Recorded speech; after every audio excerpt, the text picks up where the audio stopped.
নমস্কার। এই ভিডিওতে আমরা মীন রাশির মাসিক রাশিফল দেখব এপ্রিল মাস 2024।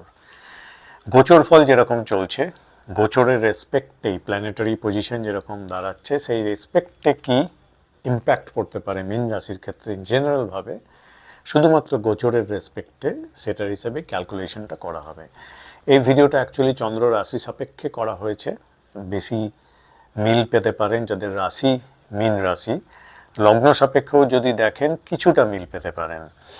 তো চলুন, যেহেতু রাশিফল এটা, তো রাশিফল মানে গোচর ফল, গোচরটা আগে দেখে নিতে হয়। তো মীন রাশির ক্ষেত্রে 9টা প্ল্যানেটের যে পজিশনসগুলো, অবজারভেশন যেরকম থাকছে সেগুলো একটু জাস্ট বলে দিই। প্রথমে দেখুন, সেকেন্ড হাউসে আছে বৃহস্পতি। মীন রাশির যে রাশি লর্ড বৃহস্পতি আছে সেকেন্ড হাউসে, মানে মেষ রাশি স্থানে। সপ্তমভাবে কেতু, দ্বাদশভাবে শনি স্বক্ষেত্রী অবস্থায় মূল ত্রিকোণভাবে আছে, কিন্তু মঙ্গলযুক্ত হয়ে থাকছে 23 এপ্রিল পর্যন্ত।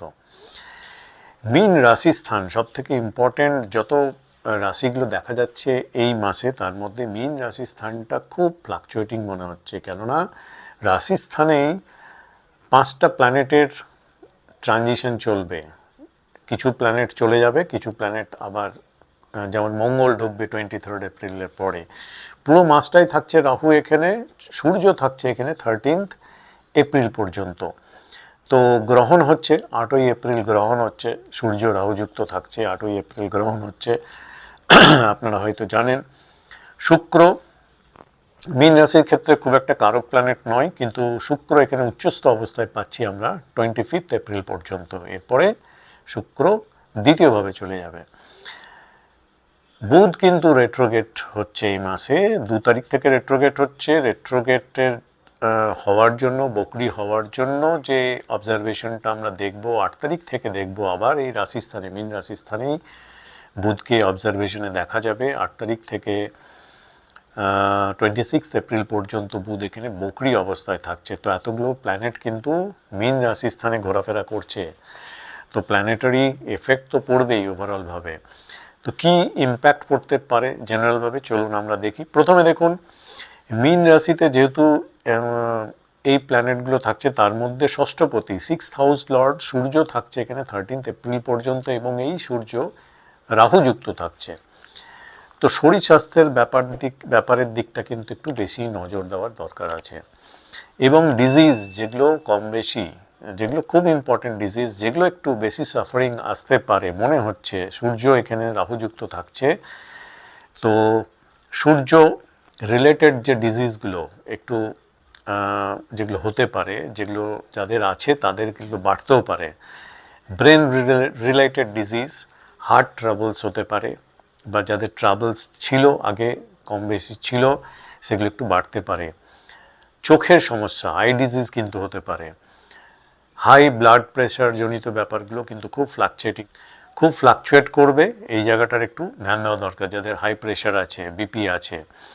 করোনারি থ্রম্বোসিস বলে একটা ডিজিজ, এটাও কিন্তু বাড়তে পারে। বিলিয়াস কমপ্লেন, এটাও বাড়তে পারে। সেরিব্রাল মেনিনজাইটিস, এটাও কিন্তু হতে পারে। এপিলেপসি যারা কম বেশি ভোগেন, এপিলেপসির সমস্যা হতে পারে। এছাড়াও এখন ওয়েদারটা হতে শুরু করেছে, বাইরের ওয়েদার, সানস্ট্রোক, হেডেক, গরমে বেশিক্ষণ থাকার জন্য, বাইরে থাকার জন্য হেডেক, তার ফল হিসাবে হেডেক বাড়তে পারে। হেড অ্যান্ড ব্রেন ডিসঅর্ডারগুলো যত রকম আছে, আমি কিছু কিছু মেনশন করলাম, বাকি এই রিলেটেড ব্যাপারগুলোতে আপনারা একটু বেশি ভুগতে পারেন। তো ওভারঅলভাবে কিন্তু হেলথ ইস্যুর ফ্যাক্টরটা কিন্তু থাকছে, 13 এপ্রিল পর্যন্ত একটু বেশি ভুগতে পারেন। তো এটা গেল আপনার শরীর স্বাস্থ্যের দিক। পুরো মাসটাই কিন্তু কম বেশি, বিশেষ করে 13 এপ্রিল পর্যন্ত বস, গুরু, পিতা, অথরিটি, গভর্নমেন্ট, এই সব জায়গায় যে ডিলিংগুলো, কোনো ব্যক্তি হতে পারে বা কোনো অথরিটি, গভর্নমেন্ট রিলেটেড কোনো ব্যাপার ডিল করা, এইখানে কিন্তু একটু প্রপার আন্ডারস্ট্যান্ডিং করে চলতে হবে। কেননা 8 এপ্রিল গ্রহণ পড়ছে, তার আগের 5 দিন, পরের 5 দিন এবং 13 তারিখ পর্যন্ত খুব কসাস থাকতে হবে ডিলিংয়ের ক্ষেত্রে। বসের সঙ্গে সম্পর্ক ঠিক রাখা, গুরু, পিতা এদের সঙ্গে ঠিকঠাক রাখা, অথরিটি সঙ্গে অথরিটি যাকে রিপোর্টিং করতে হয়, অথরিটি যে আছে, গভর্নমেন্ট রিলেটেড কোনো ডকুমেন্ট পার্ট, ট্যাক্স বলুন, এই বলুন, ইনকাম ট্যাক্স হতে পারে, সেটা কোনো ডকুমেন্ট পার্টে আপনার লাইসেন্স হতে পারে, এইরকম ধরনের যে ব্যাপারগুলো, এগুলো কিন্তু খুব সেন্সিটিভ থাকছে এবং এই রিলেটেড প্রবলেম আসতে পারে। এগুলো প্রপার আন্ডারস্ট্যান্ডিং রেখে চলা উচিত। নেক্সট যদি বিজনেস ধরি, মীন রাশি যারা বিজনেস করেন, বিজনেসের পার্টটা যদি দেখি তাহলে মীন রাশি সাপেক্ষে সপ্তমভাবে কেতু আছে, 7th হাউস থেকে বিজনেস দেখে। এবং এই যে 7th হাউস, এই ঘরের লর্ড হচ্ছে বুধ, মার্কারি, এবং বিজনেসের কারক প্ল্যানেটও হচ্ছে মার্কারি। মার্কারি 8 থেকে 15 এপ্রিল থাকছে বকরি অবস্থায় এবং রাহুযুক্ত। তো এখানে বকরি থাকছে, এটা নিজ ক্ষেত্র, কিন্তু শুক্র যেহেতু উচ্চস্থ হচ্ছে তার জন্য নিজ ভঙ্গ রাজ্য তৈরি হচ্ছে। তো বিজনেস অপরচুনিটি আসবে, অনেক অপরচুনিটি থাকলেও কিন্তু আপনার বিজনেসে যাদেরকে নিয়ে বিজনেসটা চালাতে হয় সেখানে কিন্তু মিসআন্ডারস্ট্যান্ডিং হতে পারে অনেক রকম। ক্লায়েন্ট হ্যান্ডেলিংয়ের ক্ষেত্রে কোনো প্রবলেম আসতে পারে, ম্যান পাওয়ার হ্যান্ডেলিং ক্ষেত্রে প্রবলেম হতে পারে, স্টক রিলেটেড ইস্যু হতে পারে, সেলস রিলেটেড, মার্কেটিং রিলেটেড একটু প্রবলেমগুলো কম বেশি হতে পারে, এই রিলেটেড সমস্যাগুলো হতে পারে। এবং ওভারঅলভাবে 26 এপ্রিল পর্যন্ত যে কোনো ডিলিংয়ে, পেপার ওয়ার্ক বলুন, লাইসেন্স বলুন, বা ডেটা যদি কাউকে শেয়ার করতে হয়, এই ব্যাপারগুলোতে কিন্তু যথেষ্ট কসাস থাকা দরকার। হিসাব, ইনভেস্টমেন্ট, মানিটারি ট্রানজ্যাকশন, এই জায়গাগুলো খুব কসাসলি হ্যান্ডেল করা দরকার। মীন রাশির ক্ষেত্রে শুক্র কিন্তু কারক প্ল্যানেট নয়, কিন্তু উচ্চস্থ অবস্থায় রাহুযুক্ত থাকছে। এখন শুক্র হচ্ছে অষ্টমপতি, ভোগ সুখের কারক গ্রহ ধরি আমরা শুক্রকে। সুখ ভোগ যে প্ল্যানেটটা আমাদের দিতে পারে, সুখ দিতে পারে, তো এই প্ল্যানেটটা যখন উচ্চস্থ হচ্ছে এবং অষ্টমপতি, তো কম বেশি কিছুটা পরিস্থিতি এরকম তৈরি হবে বা অপরচুনিটি বলতে পারেন, অবশ্যই থাকবে, যার থ্রু দিয়ে আপনি কিছু সুখ, লাক্সারি, ভোগ সুখ কিছুটা আপনার আসতে পারে। কোন দিনগুলোতে আসতে পারে সেটাও স্পেসিফাই করা যেতে পারে। যে দিনগুলোতে চন্দ্র, মনের কারক গ্রহ, মাইন্ডের কারক গ্রহ প্ল্যানেট যেটা চন্দ্র, শুক্রের নক্ষত্র দিয়ে পাস করবে এই মাসে, সেই দিনগুলোতে এরকম ধরনের সুখ, লাক্সারি, কমফোর্ট পাওয়ার সম্ভাবনা একটু বেশি হতে পারে। কোন দিনগুলো? 2 তারিখ পূর্ব ফাল্গুনী নক্ষত্র দিয়ে পাস করবে, 10 তারিখ ভরণী নক্ষত্র দিয়ে, এই দিনটাও হতে পারে, 19 তারিখ হতে পারে আবার পূর্ব ফাল্গুনী, এবং 29 তারিখে পূর্বসারা নক্ষত্র।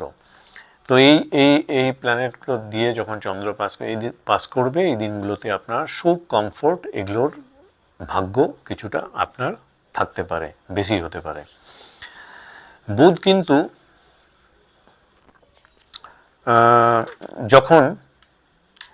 যখন চন্দ্র বুধের নক্ষত্র দিয়ে পাস করবে, কিছু স্পেসিফিক দিন 8 তারিখ, 17 তারিখ এবং 27 তারিখ, এই দিনগুলোতে আপনার যারা স্টুডেন্ট আছে, বা ধরুন ব্যবসায়িক ডিল করুন, বা ধরুন ল্যান্ড প্রপার্টি রিলেটেড কোনো ডিল করছেন বা কিছু করছেন, এই দিনগুলো একটু কসাস থাকতে হবে। ফাইন্যান্স ইনভেস্টমেন্ট পার্টটা যদি দেখি, দ্বিতীয় বৃহস্পতি ভালো ট্রানজিট,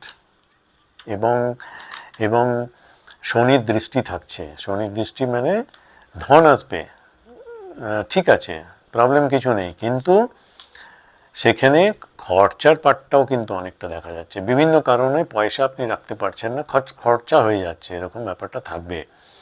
ইনকাম সোর্স যদি আপনার বিদেশ বা ফরেন রিলেটেড কিছু ব্যাপার হয়, সেখানে কিন্তু দারুণ আপনার অর্থাগম হতে পারে, সুযোগ তৈরি হতে পারে, প্রসপেক্ট দেখাচ্ছে। কেননা সেকেন্ড হাউস লর্ড হচ্ছে মঙ্গল, দ্বাদশভাবে থাকছে। 23 এপ্রিল পর্যন্ত বিদেশ, এক্সপোর্ট ইম্পোর্ট বা এই রিলেটেড কিছু যদি যারা করছেন, যারা এলিজিবল যাদের আছে, তাদের ক্ষেত্রে এখানে ভালো অর্থ লাভ হতে পারে এরকম মনে হচ্ছে। প্রফেশন ওভারঅলভাবে যদি দেখা যায়, 10th হাউস লর্ড বৃহস্পতি দশম ভাব সাপেক্ষে পঞ্চম ভাবে থাকছে, এটা শুভ অবস্থান, নবম পঞ্চম সম্বন্ধ তৈরি হচ্ছে গোচরে, এটা ভালো।